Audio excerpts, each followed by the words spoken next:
Buenos días a todos. Antes de comenzar, quiero disculparme por no estar presente con vosotros y quiero agradecer a la organización de este congreso por dejarme la oportunidad de presentar mis investigaciones en este formato vídeo.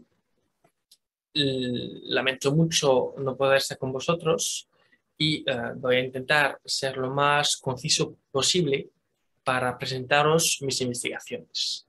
Os voy a hablar del Fuero de los Caballeros y el Tribunal del Consejo de Órdenes, especialmente los pleitos sobre los duelos de honor de los caballeros de las órdenes militares, que es una parte de mi tema de estudio para la tesis doctoral. Antes de empezar, os voy a hablar un poco de las órdenes militares. Se fundaron, como bien lo sabéis, en el siglo XII con una doble naturaleza. Eran instituciones a la vez religiosas y militares que mantuvieron este carácter hasta después de 1523, cuando se incorporaron las órdenes militares de Castilla castellanas, perdón, es decir, Santiago, Calatrava y Alcántara, a la corona de Castilla. Los caballeros, bueno, los miembros de las órdenes militares eran todos eclesiásticos, por lo que tenían un fuero especial que era de naturaleza eclesiástica, que era el fuero conocido como el fuero de los caballeros, que era un fuero jurídico que les permitía tener su propio tribunal. En la Edad Media pasaba a mano del maestre y en última instancia el papa. Y en la Edad Moderna, cuando desaparece la figura del maestre y se pone la figura del rey administrador, el tema judicial pasa a mano del Tribunal del Consejo de Órdenes, del rey administrador y finalmente el propio papa como última instancia. Para beneficiarse del fuero de los caballeros de las órdenes militares se reivindicaban plenamente como religiosos. De hecho, aquí en este cuadro se puede observar el brazo eclesiástico de las Cortes de Venecia, donde aparecen 4 caballeros de órdenes militares como eclesiásticos. De eso, ellos no tenían ninguna duda en que eran religiosos. Sin embargo, en la sociedad este estatuto de religioso era muy cuestionado, ya que los caballeros tenían una vida secular y unas obligaciones eclesiásticas muy limitadas. En el caso, por ejemplo, del voto de obediencia, se hacía hacia el rey administrador y el papa.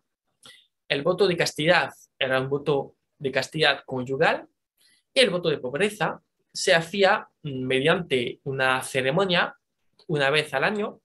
El caballero de orden militar concedía todos sus bienes al rey y el rey, como clemencia, como una merced, devolvía todos esos bienes para su administración al caballero de orden militar. La sociedad intentaba, pues, en su mayoría, quitar el papel, o sea, la reivindicación eclesiástica de los caballeros para quitarles sobre todo su derecho al fuero, ya que representaba una amenaza para la justicia real. Los caballeros, como religiosos entonces, tenían unas leyes especiales para poder ser juzgados por su propio tribunal. Estas leyes estaban recogidas en las reglas y establecimientos de las órdenes y los estatutos y definiciones de estas órdenes. Se reeditaron con mucha frecuencia a lo largo de la Edad Moderna, ya que se buscaba en general encontrar una manera de comunicar sus derechos a los caballeros, pero también informar a los otros jueces de que no se les podía juzgar tan fácilmente a un caballero. Cuando no había una ley especial, se refería a las leyes generales, pero siempre, en teoría, bajo un control eclesiástico, de un eclesiástico o del propio Tribunal del Consejo de Órdenes. En 1609 se decidió repartir los delitos criminales y mixtas al Tribunal del Consejo de Órdenes y los delitos civiles a los tribunales civiles y reales. Sin embargo, siempre provocó crisis o debate o incluso peleas entre los distintos consejos y los tribunales para juzgar los caballeros. En cuanto a nuestra fuente jurídica, proviene de la sección del Archivo Histórico Nacional llamada el Archivo Judicial de Toledo y es un corpus de 90.000 pleitos repartidos desde el siglo XVI hasta el siglo XIX sobre cuestiones territoriales y patrimoniales relacionadas con las órdenes militares y las cuestiones relacionadas con los propios caballeros de órdenes militares en sus delitos civiles, mixtos y criminales. Lo que más nos interesa aquí son los delitos de violencia. Aquí tenemos una tabla de las distintas víctimas que se pueden encontrar en este archivo de la violencia de los caballeros. Un 16% son mujeres con el uso de la violencia física, maltrato y asesinato. Un 29% son contra los agentes de la corona, representantes de la corona y del municipio, y un 26% son contra civiles, es decir, comerciantes, labradores, etc.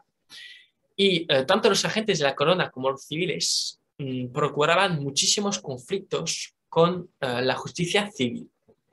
Finalmente, son un 23% de violencia entre caballeros y otros nobles mediante el uso de los duelos, de las pendencias y de las cuchilladas, el duelo y todas sus derivaciones.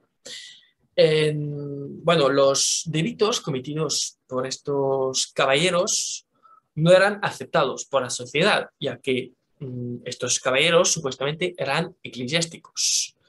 Eran defensores de la fe católica y un modelo de virtud, ya que tras la incorporación de las órdenes militares en 1523 a la corona de Castilla, los caballeros se han remodelado como defensores de la fe católica, pero esta vez, en vez de ser defensores puramente militares, eran defensores más espirituales que tenían que difundir el modelo del buen cristiano, el buen católico, el buen caballero.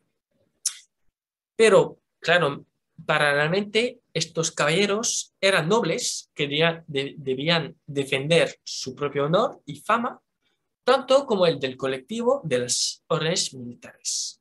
No podían aceptar que su honor fuese mancillado y cuando ocurría tenían que defenderse recurriendo al duelo de honor. Esta exhibición pública no buscaba necesariamente herir o matar al otro, sino más bien probar la valentía del ofendido y someterse al juicio divino enfrentándose el uno contra el otro para resolver un conflicto, un problema. El tema del duelo, pues, está un poco más trabajado por los historiadores, pero muy pocos se centran en las órdenes militares propiamente dichas. Siempre se suele hacer mención a la controversia de los requisitos de la Orden de Santiago, que obligaba a que los más recién caballeros saber si habían participado en su vida a un reto o un desafío, a pesar de su prohibición tanto por la Iglesia como el Estado.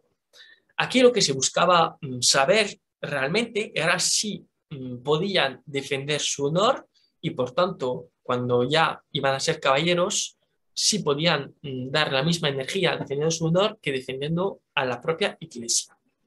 Esta Iglesia pues paralelamente condenaba a los duelos de honor. Vamos, antes del Concilio de Trento, Julio II, León X y Clemente VII habían condenado los duelos de honor El Concilio de Trento también en 1563 lo condenaba y posteriormente habían como aclaraciones de Gregorio XIII y Clemente VIII para precisar sobre las sentencias contra los duelos de honor. Por ejemplo, se puede mencionar pues, la excomunión de cualquier implicado en un desafío, los actores, los padrinos o los espectadores, o incluso no recibir la extremunción cuando uno de las personas morían en un desafío. Muchos teólogos, que también hacía parte de esta nobleza, intentaba pues, reinterpretar las distintas bulas para permitir una cierta tolerancia. El Estado también intentó condenar los duelos y desafíos practicados por su nobleza. En 1480, la pragmática de los Reyes Católicos condenaba a estos caballeros, a estos nobles, perdón, que caigan, incurran en pena de leve y hayan perdido y pierdan por ello todos sus bienes, o incluso a ser desterrado perpetuamente. A los tratantes que traen los mensajes, los carteles y los padrinos, por el mismo hecho caiga e incurra cada uno de ellos en pena de leve y pierda sus bienes. Y finalmente también los propios espectadores, los que los miraren y los desplacieren, pierdan los caballos y mulas en que fuere, y si fuera a pie, que pague cada uno 600 maravedís. Estas restricciones no van finalmente a impedir el uso total de los duelos de honor, y en 1638 el conde duque de Olivares propone una reforma reuniendo distintos consejeros de todos los consejos de la monarquía hispánica para tomar una decisión común y que no tendría ningún efecto sobre los propios fueros, y deciden pues no prohibir crear un proyecto que no prohibía directamente los duelos de honor, sino que solamente restringía su uso en los casos de más grande alivio o más grande ofensa. Sin embargo, la reforma no funciona y hay que esperar 1784 para que los consejeros de Carlos II reformen la pragmática de los Reyes Católicos y condenen de manera más estricta los duelos de honor. Vamos. El principal problema, ya lo mencionamos con la reforma del conde duque de Olivares, era que la fragmentación de la justicia de todos los tribunales, que impedía que se aplicara condenas muy estrictas, las condenas del Estado, a todas las personas y en todos los tribunales. Y, por ejemplo, pues el caso de los caballeros de las órdenes militares es un buen caso para ver que contrastaba un poco las decisiones de Estado con lo que finalmente se decidía en el Tribunal Consejo de Órdenes. Las órdenes militares pues también condenaba la violencia mutua entre sus caballeros, con el maestre también o comendador, para limitar el uso de la violencia en otros fines que la defensa de la fe católica. Pero al mismo tiempo, pues ya lo comentamos, se requería a los recién caballeros haber participado a un duelo o desafío. En el capítulo 8 se dice que no se dé el hábito al que hubiera sido reptado si no se salvó de repto, y te mandamos que ningún caballero reptado sea recibido a nuestro hábito si no hubiese sido salvo de repto, y si contra de esto fuere recibido, le quiten el hábito y le lancen fuera de la orden según las antiguas constituciones de nuestra religión. En este caso, pues como ya lo hemos visto, se valoriza la capacidad de defender al caballero, de defender su honor, pero claro, es un poco una controversia, porque finalmente los caballeros pues seguían recurriendo a los duelos. Bueno, podemos, de lo que hemos encontrado en nuestra fuente, en los pleitos, Cuando ocurría una ofensa y se necesitaba una reparación mediante las armas, había distintos tipos de duelos. El duelo tradicional, el duelo ficto, el duelo de honor, era convocado y organizado y pensado. Estos duelos estaban prohibidos, tanto por el Estado como por la Iglesia. Entonces se ofrecen dos alternativas, que son duelos clandestinos. La primera alternativa es la pendencia o ofensa in fieri, es decir, que el ofendido se opone gracias a una resistencia inmediata, demostrando así ser tan valiente como el defensor mediante una pelea violenta y realmente pública. Es una respuesta inmediata a una ofensa. Generalmente es imprudente e inmediata, utilizada realmente por jóvenes. Y frente a estas pendencias existe también otro modelo, que son las cuchilladas, que se reivindican también como una especie de duelo de honor, o sea, que reaccionan tras una ofensa recibida, pero estas cuchilladas son mucho más traicioneras, se hacen a escondidas, de noche, en una calle a oscuras, y es mucho más tanto traicionera como violenta. Generalmente es una puñalada en la espalda de la persona y puede ser incluso hasta casi anónima. Vamos a estudiar entonces varios casos de duelos de honor, dos casos de duelo de honor, un caso de pendencia y un caso de cuchillada, para ver cómo reaccionaba el Consejo de Órdenes y este tribunal frente a estos duelos para reparar el honor. El primer caso es un caso de duelo entre el marqués de Pobar, don José Pimentel, caballero de Calatrava, y don Juan de Leiva, un caballero de Santiago, en Madrid en 1765. Al saludarse los dos protagonistas, el marqués de Pobar no saludó correctamente a don Juan de Leiva.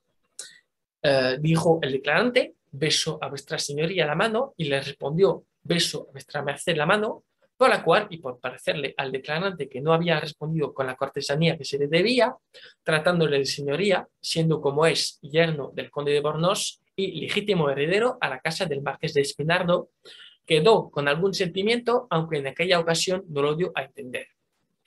Se convoca entonces, mediante una carta, los protagonistas en la fuente castellana, y dice esta carta: siempre entendí como los hombres como el señor marqués de Pobar sabían cómo habían de tratar a los hombres como yo, y para enseñárselo con la espada en la mano, la guardo en la fuente castellana a las 5 de la tarde. Sin embargo, fueron los dos parados por el alcalde de Casa de Corte, que les ponen preso en sus respectivas casas. La causa pasa a mano del Consejo de Órdenes, ya que este justifica que son los dos caballeros de órdenes militares y por derecho foral tienen que pasar a mano del propio tribunal del Consejo de Órdenes, y el Consejo de Órdenes decide encarcelar a Juan de Leiva de manera muy efímera durante unos días durante la investigación, y finalmente se sueltan a los dos protagonistas sin ninguna sentencia ni condena.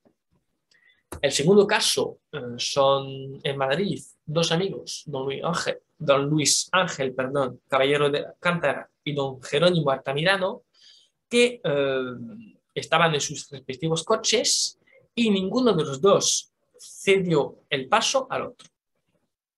Se convoca entonces un duelo arbitrado por don Juan Paravesín, caballero de Alcántara, y se dice que se fue con don Luis Ángel y con el dicho don Jerónimo Altamirano a una tierra arada, a donde el dicho don Juan Paravesín, como padrino, les midió las espadas, y por ser mayor la espada desde que declara, le pidió al dicho don Juan le diese la suya, y se la dio, y era menor un dedo que la de don Jerónimo, y preguntándole si este que declara al dicho don Jerónimo si traía daga, dijo que no, y con esto dio su daga al dicho don Juan Paravesín, padrino, y empezaron a reñir, y habiéndose tirado el uno al otro, el dicho don Juan Paravesín se metió de por medio y les puso en paz, y les dio las manos, y se vinieron hacia esta villa.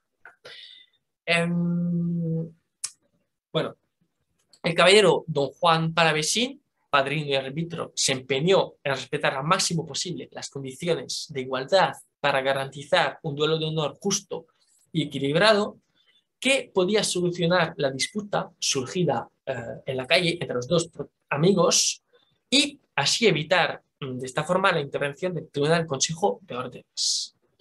En este caso, pues el Consejo de Órdenes había recuperado el pleito que había iniciado el alcalde de Casa y Corte y decide no condenar al caballero y a don Jerónimo Altamirano por este duelo, ya que pues, se consideraba que ya había ocurrido el duelo, habían hecho las paces, ya no había enemistad, no había conflicto, entonces no hacía falta sentenciar o condenar a estos caballeros. Si habían hecho justicia, ellos son.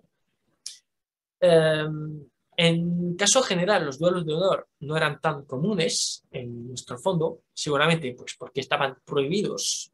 Sin embargo, los que existen proceden siempre de causas anteriormente abiertas en los tribunales civiles y el Tribunal de Órdenes solo los reclamó para juzgarlos. Era una manera pues, de proteger a sus caballeros y no buscaban necesariamente juzgarlos, sino más bien protegerlos de las acusaciones que les hacía el Tribunal Real y pues una vez hechas las paces entre los protagonistas se cerraba la investigación sin sentencia ni condena. Será entonces la alternativa pues, de la pendencia, que era más frecuente finalmente. Aquí tenemos un caso de don Sebastián Cortizos de Villasante y don Diego de Vivanco, que eran ambos caballeros de Calatrava, contra don Juan de Sandoval en Madrid. Yendo hablando con las mujeres tapadas a quien no conoce, don Diego de Vivanco, llegaron unos caballeros en otro coche por el otro estribo y comenzaron a hablar con ellas, haciendo empeño en que se fuese este que declara y sus amigos, de que resultó salir del coche y sacar las espadas y se acuchillaron hasta que se metieron muchos caballeros de por medio y este confesante y sus amigos se retiraron a su coche y se salieron del Prado de San Jerónimo. Aquí pues la pelea fue creada por una ofensa que les hizo don Juan de Sandoval a don Sebastián Cortizos y don Diego de Vivanco. Entonces salió herido don Juan de Sandoval, por lo que se abre una investigación por parte de la Sala de Casa y Corte, hasta que se entere el Consejo de Órdenes y decide recuperar el pleito, ya que los acusados eran dos caballeros de Calatrava. Sin embargo, los enemigos, los dos caballeros y don Juan de Sandoval, deciden reunirse y convocar también a varios testigos para hacer las paces y se entrega un documento firmado al Tribunal del Consejo de Órdenes que dice: para que fuesen amigos, como lo son los dichos don Diego de Vivanco y don Sebastián Cortizos y don Diego de la Torre y don Juan de Sandoval, de cierta pendencia que entre los susodichos hubo en el Prado de San Jerónimo de esta dicha vía de Madrid, para lo cual se dieron las manos de amistades en la forma dicha por haber corrido las amistades. Entonces, como se vuelve a una cierta paz, no hay pelea, no hay conflicto, no hay enemistad entre los miembros de la nobleza y sobre todo entre caballeros, los militares, se les absuelve de todo, no hay sentencia, no hay condena y solamente un tiempo de encarcelamiento que fue temporal, solamente el tiempo de la investigación.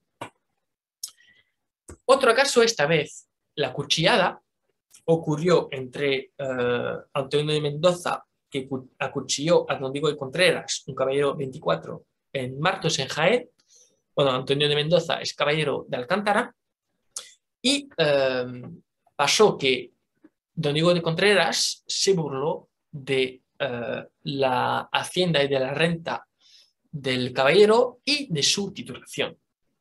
En una cena entre amigos y entre casi toda la élite de Martos, se habla entre amigos y don Diego de Contreras dice: amigo don Antonio, mucho me alegro que tengáis 3.000 ducados de renta, que muy breve os he de llamar señoría.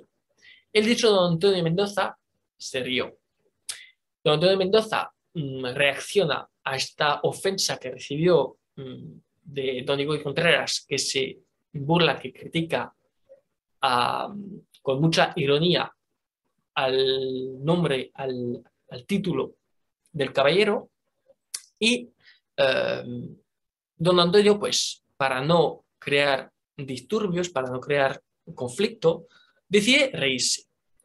Sin embargo, después, hablando con el grupo de personas que estaba presente, le entra, vamos a decir, ganas, tiene ganas de reparar la ofensa, necesidad sobre todo de reparar la ofensa que sufrió, y quiere pelearse contra don Diego de Contreras. Sin embargo, el alcalde intenta tranquilizarle un poco y dice: ¿qué diablo es esto? Hemos de andar cada día en historias. ¿No sabéis que si un hombre tiene un criado fiel y solicito, le aumenta su hacienda, y por el contrario, si es descuidado, se le pierde? Muy buena cosa sería que hubiera disgusto después de haber cenado tan amigablemente todos juntos. ¿Qué se dirá mañana en esta ciudad? El alcalde intenta tranquilizar al caballero, diciéndole, suplicándole un poco que pase el bien común antes de sus bienes personales, de su honor personal. Sin embargo, don Antonio de Mendoza no lo consigue y decide apartarse un breve rato con don Diego de Contreras para explicarse, y aprovecha de estar en una calle a oscuras de noche para acuchillar a don Diego de Contreras. El caballero huye, don Diego de Contreras muere. Se abre una investigación, primero por parte de Martos, que luego será rápidamente recuperada por el Consejo de Órdenes, y finalmente el Consejo de Órdenes no consigue localizar al caballero y se le acusa de rebelión. Se le quita sus bienes. Sin embargo, no sabemos cómo termina el asunto, ya que no sabemos nada más del caballero, si aparece o no. Sabemos solamente que desaparece y poco más. No hay tampoco una condena muy firme. Para concluir, termino con eso. El Tribunal del Consejo de Órdenes siempre intenta, frente a la violencia de sus caballeros, proteger a sus caballeros frente a la justicia real. Intenta salvar las apariencias de las órdenes militares, del ideal de caballero y del buen católico, el buen cristiano, manteniendo a su control las sentencias del Consejo de Órdenes, manteniendo en su control, perdón, los delitos de los caballeros y sus acusaciones, las acusaciones que recibía. Las condenas eran generalmente ínfima, se encarcelaba en casa o en un convento, en una fortaleza, al caballero. Recibía solamente este encarcelamiento era durante ¿cómo se llama? La investigación. Había una pena pecuniaria bastante estricta, que era realmente para pagar los gastos de investigación y los gastos de encarcelamiento. Se condenaba a veces en penas de galeras o penas de servicio militar, pero no eran siempre respetados, y muchas veces se entregaba un perdón al caballero delincuente. Podía también apelar al tribunal una segunda vez si no estaba satisfecho con la sentencia, o incluso al Papa, pero el Papa generalmente apoyaba al Consejo de Órdenes, y luego pues se evitaba al máximo posible la condena del Consejo de Órdenes, y se preconizaba generalmente la reconciliación, la amistad entre los caballeros y la nobleza, para mostrar, mantener primero la imagen del buen caballero, el buen cristiano, y para mostrar pues una especie de unión de la élite entre la élite. Y luego pues se solía abandonar los cargos contra el caballero. Muchísimas gracias por haberme escuchado, haberme dejado esta oportunidad de presentar por vídeo mi investigación. Lo lamento muchísimo, pero no podré estar presente para el debate. Así que si tenéis cualquier duda, no dudéis en escribirme, en preguntarme y os contestaré con mucho gusto. Muchísimas gracias a todos, a la organización del Congreso y a todos, a los oyentes por escucharme y un saludo a todos.